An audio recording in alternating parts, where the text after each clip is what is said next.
Bonjour à tous, je suis super contente de vous retrouver de nouveau sur ma chaîne pour une vidéo spéciale où j'espère que vous allez apprendre des trucs, deux trois petites choses. Un vaste sujet, un sujet que je trouve personnellement hyper intéressant, où ça vaut le coup d'en savoir un peu plus, de connaître les produits que vous utilisez, parce que parfois on les utilise mais on sait pas trop comment ça fonctionne, à quoi ça sert, etc. On va parler des sprays fixateurs de maquillage. Aujourd'hui, je vais vous expliquer comment ça fonctionne, pourquoi ça fonctionne, les différents types de sprays, et j'ai 10 sprays à vous montrer que j'ai testé durant ces derniers mois et ces dernières semaines. C'est pour ça que cette vidéo a été longue à venir. Bon, j'espère que ça vous plaît, et avant d'entrer dans le vif du sujet, bonjour. Je m'appelle Aurélie, si vous ne me connaissez pas, je suis maquilleuse professionnelle, je suis prothésiste ongulaire, je suis youtubeuse aussi, et j'adore vous donner mes petits conseils, des petits trucs et vous expliquer les choses dans mes vidéos. Abonnez-vous si c'est pas déjà fait à ma chaîne et mettez des pouces en haut si ce genre de vidéo vous plaît. Et maintenant on peut commencer. À quoi ça sert? Déjà il y a deux catégories de spray fixateur, je pense que c'est important d'en parler parce que parfois c'est un peu trompeur ce qui est marqué sur les bouteilles, parce qu'ils servent pas à la même chose. Et après vous avez certains sprays qui peuvent faire les deux, ce qui est très bien aussi. Donc dans le premier temps vous avez les sprays fixateurs. Ce sont les sprays qui sont en fait faits pour créer un espèce de film protecteur sur votre maquillage et qui prolonge la durée de celui-ci. Ensuite, vous avez les sprays, comment on pourrait les appeler, plus de finition, qui eux sont faits pour hydrater souvent, pour préparer votre peau. Donc ce sont soit des sprays de finition ou des sprays de préparation, et ils sont faits eux pour un peu dissoudre un petit peu le maquillage, pour fondre en fait les poudres et le maquillage, et que le fini soit moins poudreux, que le fini soit plus joli. Donc ça c'est les sprays de finition. Les sprays fixateurs, on va parler d'eux en premier. Ils sont en fait composés de polymères, de solvants et du coup d'alcool aussi. Donc certaines personnes à un moment donné, quand le spray Huda est sorti, étaient surprises qu'il y ait de l'alcool à l'intérieur, mais vous avez très souvent, dans ces sprays là il y a de l'alcool. Après ce sont pas des sprays qui sont faits de toute façon pour pénétrer dans votre peau, ils sont vraiment là pour créer un film, d'où les polymères qu'il y a à l'intérieur. Ça crée un film à la surface de la peau, ça pénètre pas, ça protège, un peu comme un vernis en fait, en quelque sorte. Et ça permet que votre maquillage donc tienne plus longtemps dans le temps. Il y a plusieurs façons de reconnaître les sprays fixateurs des sprays de finition. Les sprays fixateurs ont souvent, je vais prendre mon spray Skid Nivea par exemple, donc où il y a de l'eau en premier ingrédient, de l'alcool, du PVP et de l'extrait d'aloe vera. Donc dans les 4 premiers ingrédients, si vous avez des polymères, c'est que c'est un spray fixateur qui est fait pour créer un film donc sur votre maquillage et qui est fait pour le faire durer. PVP, c'est un des ingrédients classiques que l'on trouve dans les sprays fixateurs. Donc quand vous voyez marqué PVP, quand vous avez aussi VP/VA copolymère, c'est aussi un ingrédient. Donc là c'est le NYX, c'est un ingrédient d'un spray fixateur. Donc vous avez le PVP, le VP/VA copolymère, aussi polyvényl alcool. Donc ça ce sont les polymères que l'on retrouve dans la plupart des sprays fixateurs. Donc il y en a dans plusieurs que j'ai à vous montrer là. Donc vous avez les solvants qui s'évaporent, l'alcool, etc. Tout ça, ça s'évapore. Ça dissout légèrement le make-up, mais ça le fait quand même moins que les autres catégories de sprays. Ensuite, la deuxième catégorie donc de sprays, ce sont les sprays de finition, les sprays hydratants, etc. Parce que la plupart du temps, ces sprays sont plus hydratants. Ils peuvent s'appliquer en dessous le maquillage, au-dessus du maquillage, et peuvent s'appliquer en journée pour réhydrater aussi. Ils ont l'avantage de pouvoir justement réhydrater la peau sans perturber le maquillage. Après, ce sont des sprays qui dissolvent un peu le maquillage, justement pour lui donner cet aspect moins poudré. Donc c'est pour ça que parfois avec certains sprays, quand vous en appliquez trop, ou quand on est vers la fin de la bouteille, vous savez, ça fait des grosses gouttes, vous avez l'impression que sur les grosses gouttes, ça fait partir votre maquillage. Bah, c'est pour ça en fait, c'est un spray qui est conçu pour ça. Après, je dirais que pour la plupart des peaux sèches, déshydratées, ce genre de spray suffit. Vous n'avez pas forcément besoin d'un spray fixateur comme le premier avec les polymères à l'intérieur. Les deux se complètent, je dirais. Ça dépend du résultat que vous voulez. La plupart du temps, dans ces sprays-là, vous avez des agents hydratants, de la glycérine, etc. Il y a des sprays que j'ai pas, mais j'ai quand même envie de vous parler. Il y a des sprays que j'aime dédier uniquement à la préparation, comme par exemple le Fix Plus, où vous pouvez le mettre en dessous du maquillage. L'avantage de ces sprays là, c'est que vous pouvez appliquer, comme je vous disais, en dessous, au-dessus, plus tard. Donc le Fix Plus est très bien. Le Fix Plus Matte aussi de MAC est sorti et il est très très bien pour les peaux grasses parce qu'il contient des poudres entre guillemets pour réguler l'excès de sébum, donc avant votre fond de teint aussi, c'est très très bien. J'espère que cette petite introduction, explication de tous les sprays, ça va vous être utile et que vous comprenez un petit peu mieux à quoi ça sert. J'ajouterai dans cette petite conclusion que c'est pas, rien n'est absolument nécessaire, mais j'avoue qu'avec le temps, les sprays, je trouve ça absolument génial. Donc je ne peux que vous conseiller d'avoir un spray. Comme je vous ai expliqué, ils ne servent pas forcément à la même chose, donc avoir même 2 sprays parfois, c'est pas mal. Normalement, on doit appliquer ça assez loin, distance de bras. Vous appliquez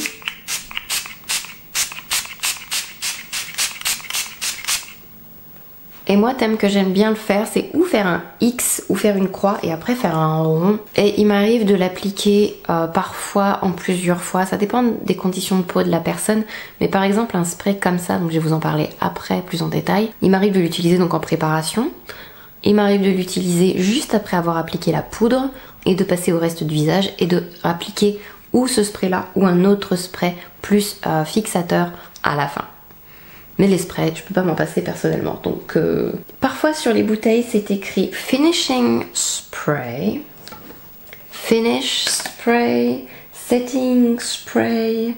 Celui-là c'est un Setting Spray. Ne vous fiez pas forcément à le nom qui a marqué sur la bouteille, surtout qu'en français on a tendance à appeler ça juste spray fixateur. Mais comme je vous disais, faites plus attention aux ingrédients et vous saurez à ce moment-là à quoi sert réellement le spray et comment l'utiliser. Et rien de tel aussi de lire le mode d'emploi. Les sprays comme ça, comme la brume fixante de Fix Plus, que je trouve pas du tout qu'elle fixe, c'est vraiment, comme je vous disais, un setting spray, donc qui prépare, qui fait une belle finition, qui réhydrate, etc. Donc on va parler de celui-là en premier. Le MAC Prep and Prime. J'ai pas le mat sous la main. Ce produit-là maintenant, il est aussi avec des petites particules là pour briller, etc. Il est possible que en testant d'autres sprays plus tard, je vous fasse des vidéos dédiées. J'ai très envie de faire des vidéos genre revue 5 fonds de teint ou choses comme ça. Donc si ça vous intéresse, n'hésitez pas à me le dire en commentaire. Mais je pense que ça me tente bien de faire ça comme ça. Bref, c'est une brume rafraîchissante. C'est une brume qui prépare extrêmement bien la peau. J'aime bien la mettre juste après avoir mis la crème hydratante, enfin la crème pour le visage, après mettre un petit coup de Fix Plus si je vois que la peau est déshydratée. C'est un produit qui est excellent, qui est, alors, si il va en rester un peu, c'est très frais. Maintenant en plus il existe des bouteilles, enfin il y a plein d'odeurs différentes. Je pense que le Fix Plus a été un des premiers sprays que j'ai connus qui faisait ça. Et c'est celui qui a su rester à la page avec les années en proposant différents finis, comme la version mat que je vous disais sous le fond de teint si vous avez la peau grasse, l'été nickel, comme avec les petites senteurs. J'ai pas testé le Anastasia, il paraît qu'il est encore mieux que celui-ci. Il a tendance à la fin à faire des grosses gouttelettes et du coup, si vous l'avez pas, s'il n'est pas assez loin du visage, ça peut dissoudre un peu trop sur les points où c'est tombé. Enfin bref. Alors un de mes favoris dans comme ça les sprays qui hydratent, qui préparent et qui fondent les poudres et le maquillage ensemble et qui sont trop bons et qui est trop joli et qui est luxueux, c'est le Farsali le Rose Gold Skin Mist. C'est un de mes favoris et c'est celui qui fond le mieux les poudres et qui donne un résultat tellement mouillé au visage. Si la personne dont vous vous occupez a vraiment la peau sèche, si vous avez vraiment la peau sèche avec des gros plaques de sécheresse, ce truc est magique. Alors, regardez ma peau avec j'ai mis le Hangover de Too Faced. Regardez après.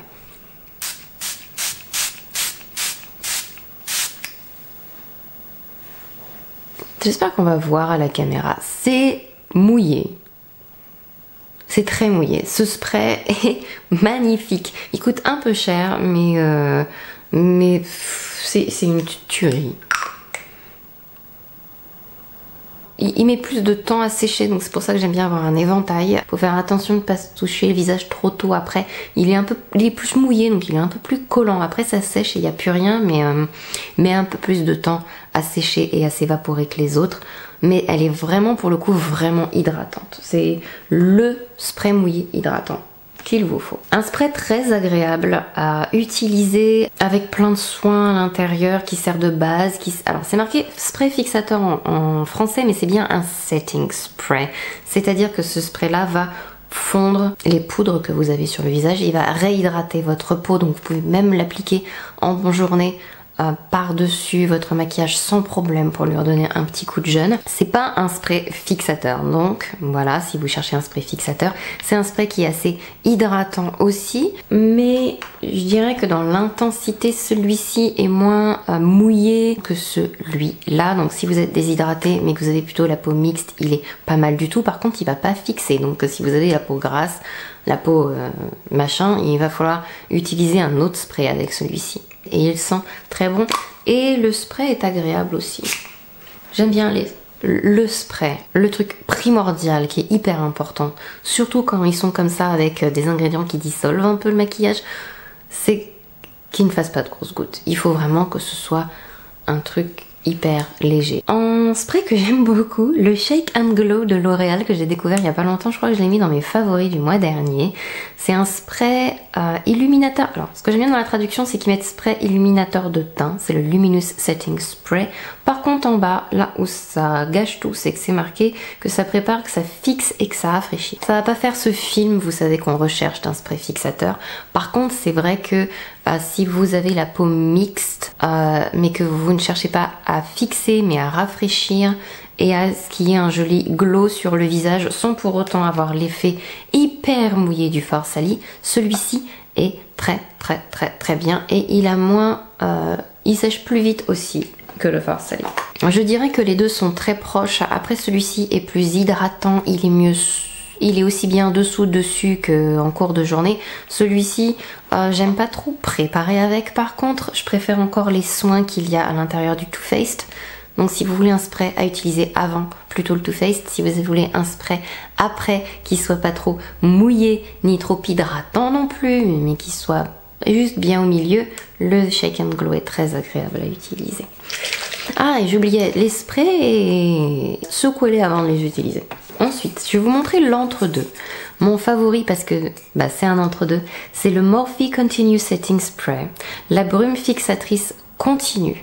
Alors pourquoi elle a les deux? Eh bien c'est qu'elle a tous les ingrédients d'un spray qui est hydratant, préparateur, etc. Ça fond extrêmement bien le maquillage pour un résultat hyper naturel, sans être trop mouillé, sans être trop hydratant non plus, sans être collant. La brume est continue et hyper agréable à utiliser. L'odeur, c'est le spray le plus frais que je possède. Sur le visage, c'est juste incroyable. Donc hyper frais. Il est quand même un petit peu...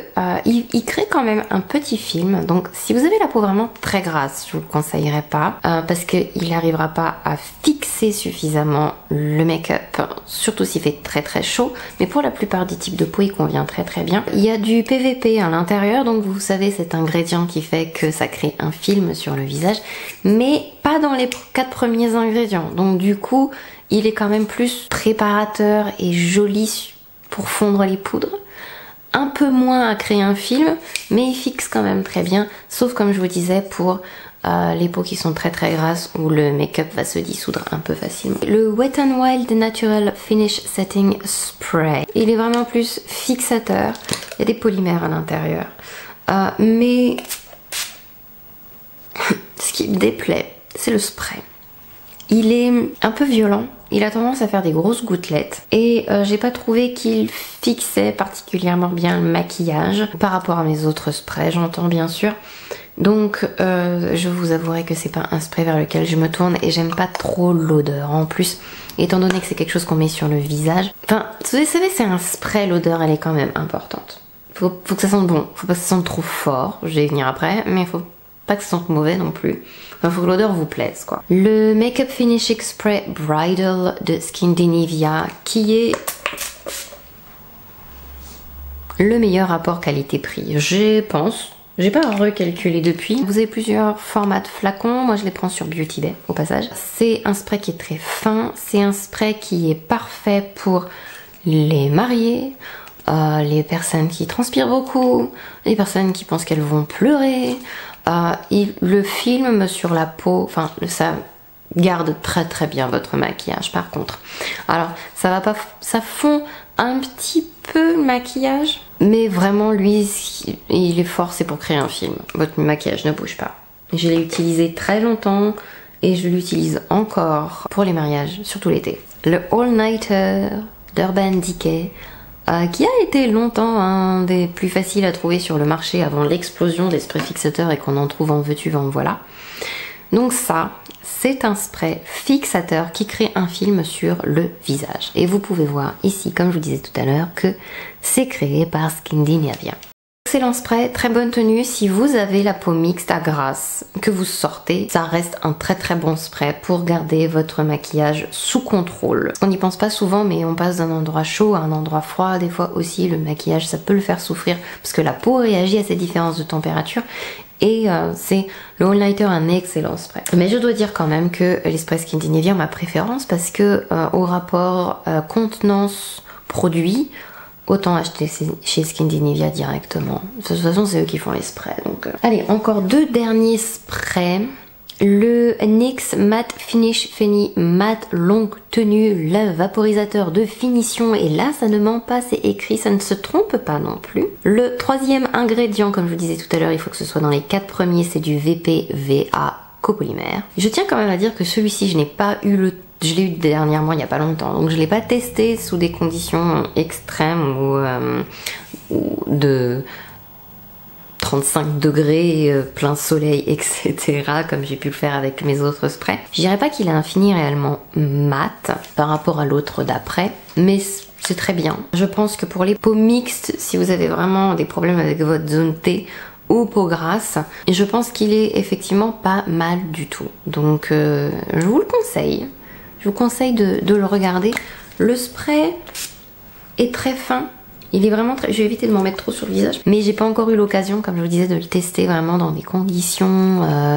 En ce moment, mes clientes même ne sont pas réellement avec des peaux très grasses. Donc, hiver. Le Huda Beauty, le Resting Boss Face Ultra Matte Finish. Alors lui, pour le coup, il est vraiment mat. Je l'ai testé sur peau très grasse en mariage l'été. Donc, alors, le problème que j'ai avec ce spray, c'est qu'il sent fort le parfum. Il m'arrive de l'utiliser l'été, comme je vous disais, pour les peaux très très grasses, parce qu'il est vraiment excellent. Au bout d'un moment donné, vous allez avoir le léger satin de la peau qui va revenir.